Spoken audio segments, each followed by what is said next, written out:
Goals 2000 bill does, believe it or not, for the first time in the entire history of the United States of America, is to set world-class education standards for what every child in every American school should know in order to win when he or she becomes an adult. You measure every day. That's why you're successful business people. I mean, you know what your business is doing. I believe we ought to extend that same principle to our public schools and ask a simple question. Can a child read at grade level? And in order to determine that, that's why you measure. So the principle behind the No Child Left Behind Act is to set high standards, believe every child can learn, and measure to see if we're getting results. Over a decade now since Congress passed the No Child Left Behind Act and ushered in this so-called era of high-stakes testing.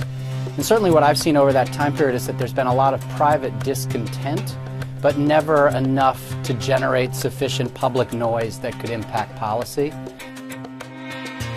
When I took office, I asked Arne Duncan to work with states and local school districts to take on business as usual in our education system. And that's how the Race to the Top competition was born last July.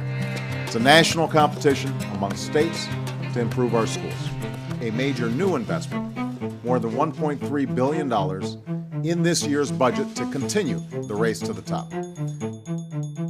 But I think beginning with the election of Barack Obama and now subsequent re-election and the disappointment that a lot of his education policies continued to rely on standardized tests, I think what we're seeing is that from the Pacific Northwest to the Lone Star State, there is a groundswell of educators who are now publicly saying enough is enough. New at noon, Cleveland high school students walked out of class this morning to protest standardized testing. The Portland Student Union wants students to opt out of state standardized tests. They say those tests do not give an accurate evaluation of students' knowledge or teachers' ability. You're making kids who need to love school hate school. Arts, history, sports, all being pushed aside for test prep.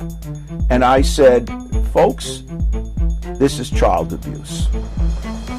We are facing this powerful combination of the United States Department of Education in alliance with some of the wealthiest people in America, in alliance with ALEC, the American Legislative Exchange Council, in alliance with paid-for advocacy groups in this town that dare to call themselves think tanks. And they're allied against public education, against teachers, against children, and against good education.